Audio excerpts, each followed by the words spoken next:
साथियों नमस्कार, मैं विनय स्वागत करता हूँ आप सभी लोगों का अपने YouTube channel our past and future पर। यूपीपीएससी आरओ आरओ के लिए 2022-23 के लिए जो प्रोग्राम हम लोगों का चल रहा है उसमें आप लोग अगर पार्टिसिपेट करना चाहते हैं तो उसमें आप लोग पार्टिसिपेट कर सकते हैं। और उसमें कुछ इम्पोर्टेंट सेक्शंस का मैं वीडियो एनालिसिस आप लोगों के सामने लेकर के आता हूँ और कहाँ से क्या पढ़ना है वो आप लोगों के सामने रखता हूँ। तो जो लोग भी हमारे साथ जुड़ना चाहते हैं तो वो इस नंबर पर 7453885232 पर मैसेज कर सकते हैं, व्हाट्सएप कर सकते हैं। ठीक है, तो चलिएगा, इस पे तो आप करेंगे ही, लेकिन यहाँ पर आपको समझ लेना जरूरी है कि भारतीय संविधान की उद्देशिका से हम लोगों को क्या पढ़ना है और कैसे पढ़ना है। ठीक है, तो सबसे पहली चीज़ तो कोशिश करिएगा कि हमें हमारे संविधान की उद्देशिका या इसी को हम प्रस्तावना भी बोलते हैं और इसी को प्रियम्बल भी बोलते हैं अंग्रेजी में।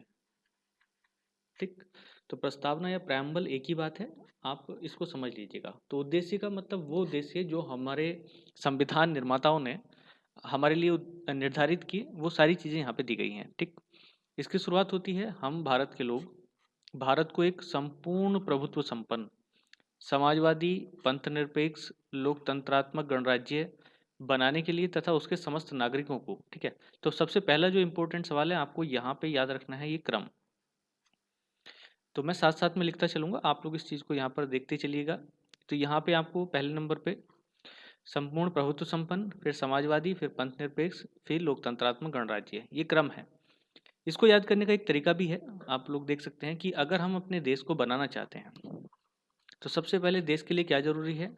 देश के लिए उसका संपूर्ण प्रभुत्व संपन्न होना जरूरी है, यानी कि वो अपने आप में फ्री हो, यानी कि उसके पास अपनी खुद की अथॉरिटीज़ हों। ठीक, तो सबसे पहले देश है और उसकी स्वतंत्रता है, उसके बाद फिर समाज आता है, समाज के बाद पंथ या यूं कह लीजिएगा जातियाँ, ये घटता क्रम है एक तरीके से। ये सबसे इम्पोर्टेंट चीज़ है जो देश में होनी जरूरी है। उसके बाद समाजवाद, फिर उससे छोटा पंथ निरपेक्ष, और लोग का मतलब होता है पब्लिक। तो लोग, उसके बाद ये लोगों से मिलकर के पंथ, पंथ से मिलकर के समाज, समाज से मिलकर के एक संपूर्ण प्रभुत्व संपन्न राष्ट्र बनता है। तो चाहे तो आप ऐसे भी करके याद कर सकते हैं। तो पहली चीज़ तो आपको यहाँ पे क्रम याद रखना है इन सभी चीज़ों का। उसके बाद हमारी प्रस्तावना में न्याय की बात की गई है, तो न्याय हमारे पास 3 प्रकार के हैं, इनको भूलना नहीं है। तो 3 प्रकार के न्याय कौन कौन से हैं? सामाजिक, आर्थिक और राजनीतिक। तो अगर धार्मिक शब्द इसमें ऐड कर देंगे तो वो यहाँ पर नहीं है। ठीक, उसके बाद स्वतंत्रता की बात की गई है हमारे इसमें, तो इसमें है विचार, अभिव्यक्ति, विश्वास, धर्म और उपासना की स्वतंत्रता। तो कितने प्रकार की स्वतंत्रता? 5 प्रकार की।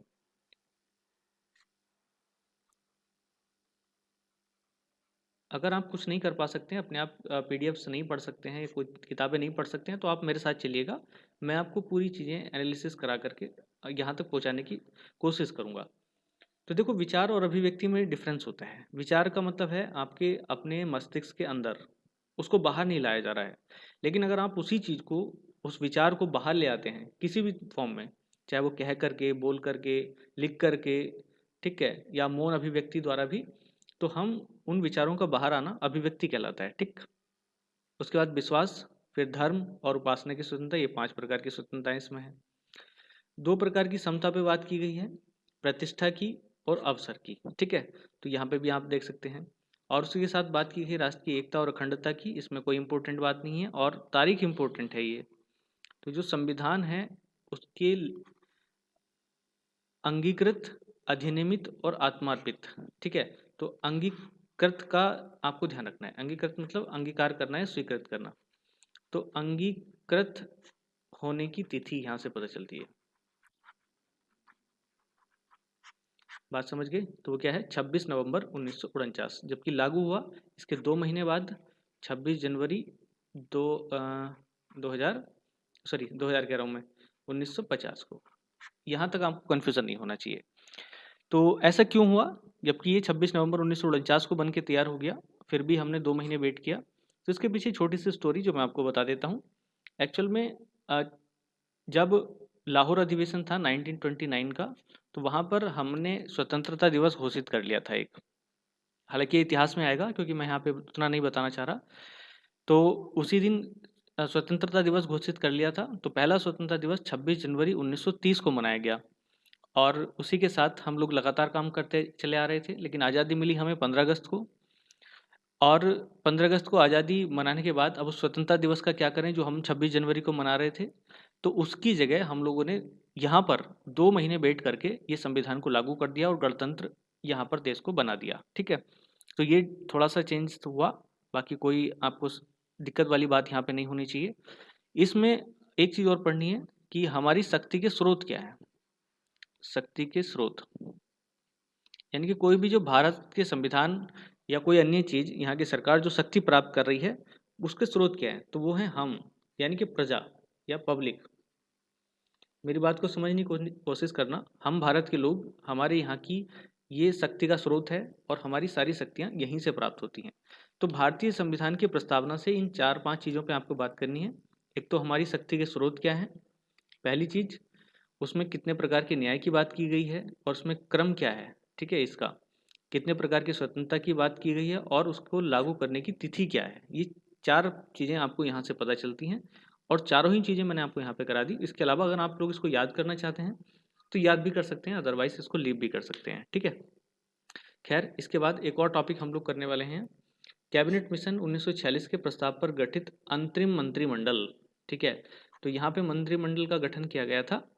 तो उस मंत्रिमंडल को देखिएगा आप लोग कि किसको कौन सा पद दिया गया था, ये भी इंपॉर्टेंट सेक्शन है। यहाँ पर आप याद कर सकते हैं, नेहरू जी का तो आपको याद रहेगा, मेन व्यक्ति तो ये थे। कार्यकारी परिषद के उपाध्यक्ष, अध्यक्ष कौन थे, तो यहाँ पर अध्यक्ष होते थे गवर्नर जनरल। ठीक है, क्योंकि ये बात तक रहे आपको पता होगा। तो लॉर्ड माउंटबेटन के बाद भी सी राजगोपालाचारी कुछ समय के लिए भारत के गवर्नर जनरल रहे, तो वो कार्यकारी परिषद के अध्यक्ष होते थे और जो उपाध्यक्ष का पद था वो जवाहरलाल नेहरू को। साथ ही विदेशी मामले और राष्ट्रमंडल का जो प्रभार था वो भी इनको दे दिया गया। इसके बाद वैसे 1952 में भी आप एक प्रथम मंत्रिमंडल पढ़ेंगे, वो पढ़ना चाहें पढ़ लीजिएगा, लेकिन सबसे ज़्यादा इम्पोर्टेंट या जो सवाल आते हैं वो हम यहाँ पे, तो करने को तो हम सब कुछ करेंगे लेकिन ये वाला ज़रूरी है। ठीक है, वल्लभ भाई पटेल गृह मंत्री रहे हैं पहले और सूचना और प्रसारण मंत्री यहाँ पे रहे हैं। और बाकी जो नीचे के हैं इनको आप चाहे तो कुछ लिंक करके भी याद रख सकते हैं एक दो को, जैसे बलदेव सिंह हैं तो रक्षा का डिपार्टमेंट इनको दिया गया, बल मतलब ताकत, रक्षा। जॉन मथाई उद्योग और आपूर्ति। शिक्षा में आप देखें सी राजगोपालाचारी आचार्य, आचार्य उसी का आप लगा सकते हैं शिक्षा से। CH भाभा कार्य खान और बंदरगाह। ठीक है, राजेंद्र प्रसाद खाद्य और कृषि मंत्री, इनको पद दिया गया। आसफ अली के पास रेलवे। जगजीवन राम श्रम। लियाकत अली खान वित्त मंत्री। आई चंद्रीगढ़ वाणिज्य मंत्रालय। और अब्दुरब निस्तार, इनके पास डाक और संचार की व्यवस्था। जोगेंद्र नाथ मंडल मंडल आयोग बना था, तो इसमें विधि या कानून कह लीजिएगा। गजनफर अली खां स्वास्थ्य है। तो मैं तो यहाँ पर कुछ लोग कहेंगे कि इसमें कुछ ट्रिक्स होनी चाहिए। ठीक है, ट्रिक्स के बजाय अगर आप लोग लिंक पे बात करें तो ज़्यादा सही रहता है। मेरी बात को समझने की कोशिश करना, मैं क्या कहना चाह रहा हूँ। ट्रिक्स कम याद करें और लिंक्स ज़्यादा याद करें। लिंक मतलब कि इनके बारे में आपको पता होना चाहिए, जैसे जोगेंद्र नाथ मंडल या फिर अन्य चीज़ें जो हमारी ऊपर दिख रही हैं, इनके बारे में सिराज गोपालाचारी, जॉन मथाई, वल्लभ भाई पटेल, जवाहरलाल नेहरू या फिर जगजीवन राम, इन सब के बारे में थोड़ी थोड़ी जानकारी आप लोगों को होनी चाहिए। तो ये लिंक्स बनते हैं और अपने आप समझ में आ जाएगा कि हमें फिर इनको कहाँ पे जोड़ना है या इनको क्या क्या चीज़ें मिली। ठीक, तो ये था आपके पास आज का टॉपिक, और अगले टॉपिक पे जो भी बात होगी वो कल या परसों जो भी होगा तब भी मिल जाएगा। फिलहाल आप लोग इसको तैयार करिएगा। नेक्स्ट वीडियो के साथ मैं फिर मिलूंगा, तब तक के लिए धन्यवाद। जय हिंद।